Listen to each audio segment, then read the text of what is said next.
Class 8 subject हमारा history और topic क्या चल रहा है, रूलिंग द कंट्री साइड के हमने क्वेश्चन आंसर्स आज करने हैं।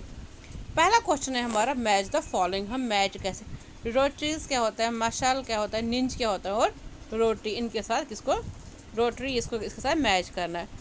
रोइट होता है पीजेंट्स, पीजेंट्स होते हैं जो किसी की दूसरे के ज़मीन पे काम करने वाले, उनको बोलते हैं पीजेंट्स। महल, महल होता है, महल होता है वो विलेज, मोहल्ला बोलते हैं जिसको हम, इसको बोलते हैं, ये होता है विलेज, गांव। निंज होता है cultivation on planters own land. निंज होता है जो कल्टीवेशन जो करते हैं प्लांटर्स अपने खुद के ज़मीन पे, जो खुद, एक होता है जिसको हम पीजेंट बोलते हैं, जिसको हम काश्तकार बोलते हैं, और निंज होता है जो ज़मींदार जो अपने ज़मीन पे वो लैंड कल्टीवेशन करते हैं।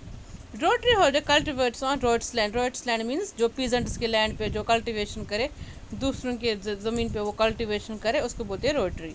ये अलग अलग जो कल्टीवेशन ऑन रोड्स लैंड दूसरे ज़मीन लोगों का, दूसरे गाँव वालों की ज़मीन पे जो करे। अब हमारा क्वेश्चन है, fill in the blanks. Growers of woad in Europe saw indigo as a crop. उन्होंने इंडिगो को देखा एज ए क्रॉप। खाली जगह में क्या लिखेंगे आप, Indigo.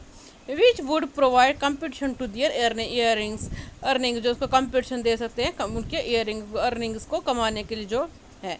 The demand for indigo increase in the late 18th century British because of, उनकी डिमांड बढ़ गई किसके, because expansion of cotton produces as a result of industrialisation which in turn creates an enormous demand for cloth dyes. जो इसकी जो expansion थे cotton के, उसकी बहुत सारी डिमांड्स वहाँ पे बढ़ गई, इसलिए 18th सेंचुरी में क्या वो इंक्रीज़ हो गया है, वो हमें वो जो ड्रायर्स से क्लॉथों को, कपड़ों को डाई वाई करने की, इसलिए इंडिगो प्लांट्स की वो ज़्यादा डिमांड बढ़ गई।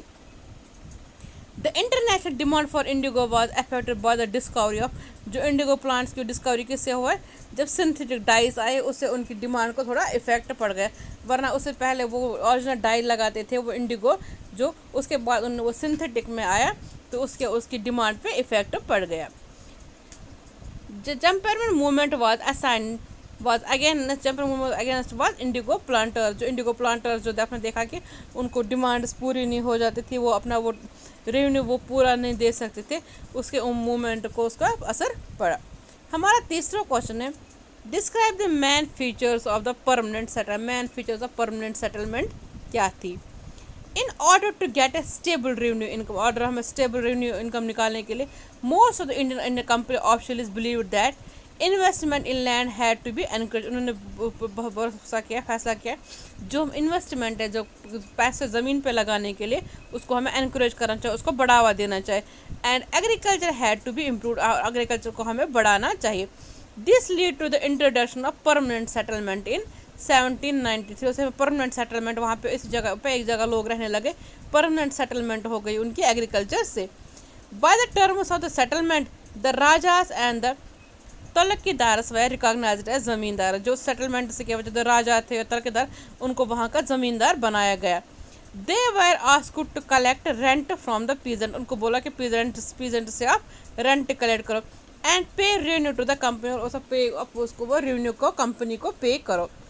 The amount to be paid was fixed permanent. जो अमाउंट उनको देना था वो फिक्सड होता था।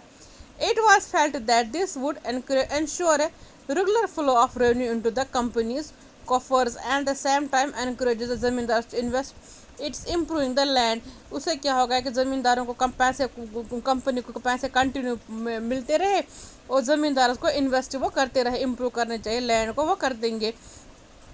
If the zamindar fail to pay the revenue, अगर ज़मींदार उसको पे रेवेन्यू में फेल हो गए, which they usually did as a fixed revenue was very high, वो पैसे मगर वो बहुत ज़्यादा हाई, दे लॉस्ट दे ज़मींदारी, अगर वो नहीं कर पाए तो वो अपनी ज़मींदारी हार जाते थे।